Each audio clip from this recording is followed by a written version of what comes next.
Hello दोस्तों। कम उम्र में प्यार होना, प्यार के भाव को समझना, प्यार की तरंगों में घुल मिलना, ये सब स्कूल के समय ही हो सकता है। स्कूल का प्यार तो नसीबों से मिलता है। आज की कहानी के पात्र सौर्य और निधि दोनों ने स्कूल से ही प्यार के सुर बजाने शुरू कर दिए थे। आइए जानते हैं हाई स्कूल लव स्टोरी में आगे क्या होता है। निधि तो प्यार करना ही नहीं जानती थी। उसे लड़के प्यार करते अच्छे नहीं लगते थे। वो लड़कों को सिर्फ मदद करते हुए देखना चाहती थी। पर ऐसा क्या हुआ कि निधि सौर्य के बिना एक पल भी नहीं रह सकती थी। दोस्तों, निधि मिडिल क्लास फैमिली से बिलोंग करती थी। उसके पापा कपड़े की दुकान चलाया करते थे। निधि 3 भाइयों में छोटी थी। साथ ही निधि की खूबसूरती किसी को भी अपना दीवाना बना सकती थी। उसे जो लड़का देख लेता तो उसकी खूबसूरती में अपने सपने सजाने लगता। उसके काले नैन हर किसी को किल कर देती थी, ऐसी छवि रखते थे। पर निधि का स्वभाव तीखी मिर्ची से कम नहीं था। उसे सिर्फ पढ़ाई में रुचि थी। निधि नहीं चाहती थी कि कोई लड़का उसका बॉयफ्रेंड बने। पर निधि इस बात से बिल्कुल अनजान थी कि उसके साथ ऐसी घटना घटने वाली है जिससे वो एक लड़के के लिए तड़प उठेगी। दोस्तों, निधि को अपने स्वभाव में जीना अच्छा लगता था। अपने फ्रेंड्स में अपने स्वभाव को लेकर काफ़ी चर्चित थी। एक दिन निधि स्कूल जाने के लिए बस स्टॉप पर खड़ी थी। बहुत इंतज़ार करने के बाद भी बस नहीं आई। निधि परेशान होने लगी। उसे लगने लगा आज तो स्कूल मिस हो जाएगा, मेरी कितनी पढ़ाई डिस्टर्ब हो जाएगी। ऐसे विचार कर ही रही थी कि सौर्य बाइक से स्कूल की तरफ ही जा रहा था। निधि को परेशान देखकर सौर्य ने अपनी गाड़ी रोकी और निधि से कहा, आज बस नहीं आएगी, बस पीछे खड़ी है, शायद खराब हो गई है। अगर तुम चाहो तो मैं तुम्हें स्कूल छोड़ सकता हूँ। मैं तुम्हारी स्कूल की तरफ ही जा रहा हूँ और मैं वहीं पास ही हाई स्कूल में पढ़ता हूँ। सौर्य अपने स्कूल में सबसे होनहार व टॉपर लड़का था। उसका नाम पूरे शहर में था। हर लड़का लड़की उसका नाम तो जानते थे, पर बहुत कम लोग उसे पर्सनली जानते थे। निधि भी उन स्टूडेंट्स में थी जो सौर्य के नाम की फैन थी। निधि ने कहा, हाई स्कूल में तो किसी लड़के को नहीं जानती, पर क्या तुम सौर्य को जानते हो? तब सौर्य ने पूछा, कौन सौर्य? निधि ने कहा, शायद तुम अपने ही स्कूल के टॉपर को नहीं जानते हो, तो मैं आप पर कैसे यकीन कर लूं कि आप हाई स्कूल में ही पढ़ते हो? ऐसे ही किसी लड़के के साथ नहीं जा सकती मैं। सौर्य निधि की मासूमियत पर खूब हंसता है और कहता है, अरे आप यकीन मानिए, हाई स्कूल में ही पढ़ता हूँ, आप निश्चित होकर बैठ जाइए, मैं आपको स्कूल छोड़ देता हूँ। निधि ने फिर मना कर दिया।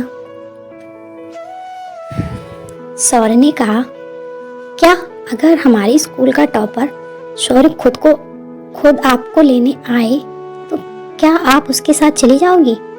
निधि ने तपाक से कहा, बिल्कुल चली जाऊंगी। सौर्य ने कहा, अच्छा चलो बताओ, उसे कैसे पहचानोगी? इस बात पर निधि चुप हो गई। उसने कहा, हाँ बस मैं उसे पहचान लूंगी। निधि ऐसे ही अनमने मन से कहा। सौर्य ने कहा, तुम कैसी लड़की हो, सौर्य को फॉलो करती हो पर उसे कभी देखा ही नहीं, और अगर तुम उसे पहले देख लेती हो तो अब तक तुम स्कूल पहुंच चुकी होती। निधि ने आश्चर्य से पूछा, क्या, वो कैसे? सौर्य ने कहा, अरे मैडम, मैं ही सौर्य हूँ, हाई स्कूल का टॉपर, और तुमने मुझे पहचाना नहीं। अब बैठ जाओ, हमें स्कूल के लिए देरी हो रही है। निधि ने कहा, अरे वाह, क्या नाम बताया आपने? मतलब तुम मुझे बैठाने के लिए अपने आप को अब हाई स्कूल का टॉपर बताने लगे हो? तुम्हें क्या मैं बेवकूफ़ लगती हूँ? जाओ यहाँ से, मुझे नहीं जाना तुम्हारे साथ।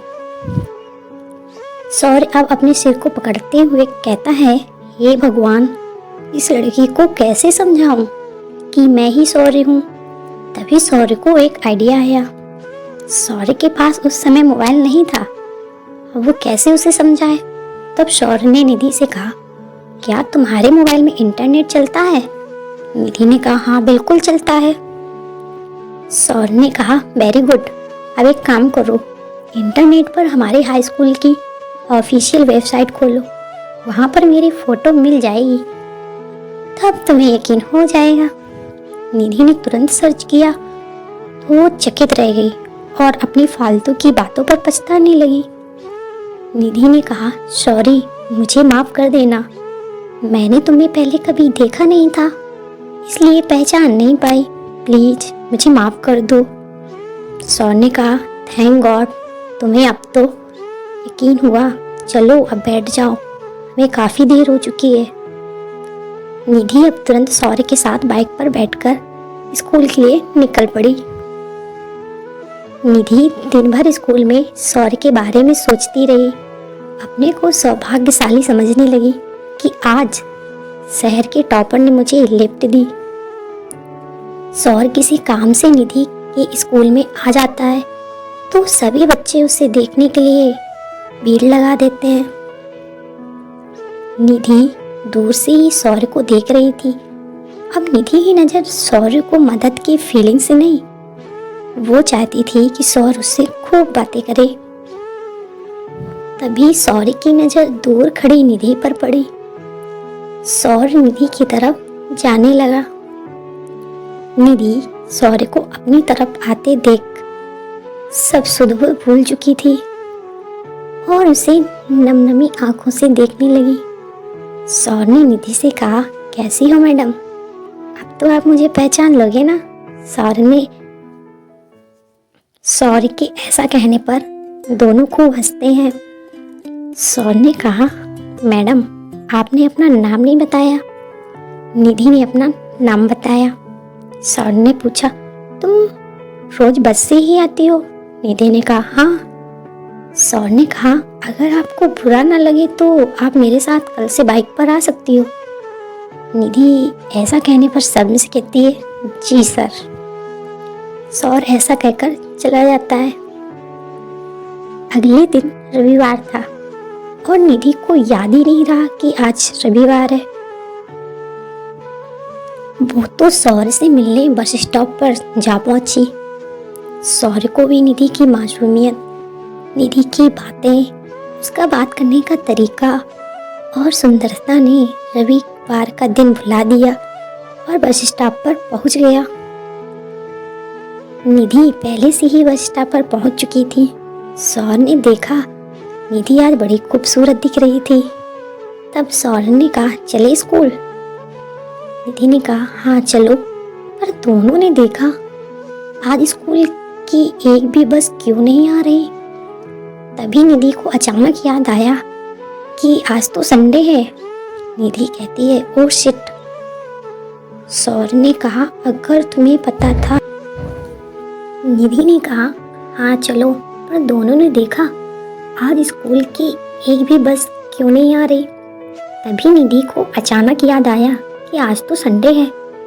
निधि कहती है, ओह शिट। सौर्य ने कहा, अगर तुम्हें पता था तो आज आई क्यों? तभी निधि ने कहा, तुम क्यों आए हो? दोनों बाइक से उतरकर बस स्टॉप पर 3 घंटे बातें करते रहे। अब दोनों अपने अपने प्यार को जाहिर करने लगे और खूब खुशी से साथ साथ रोज स्कूल जाने लगे। यह एक प्यार था जो दोनों तरफ से बिना कहे बिना बताए एक ही क्षण में हो गया। नमस्कार।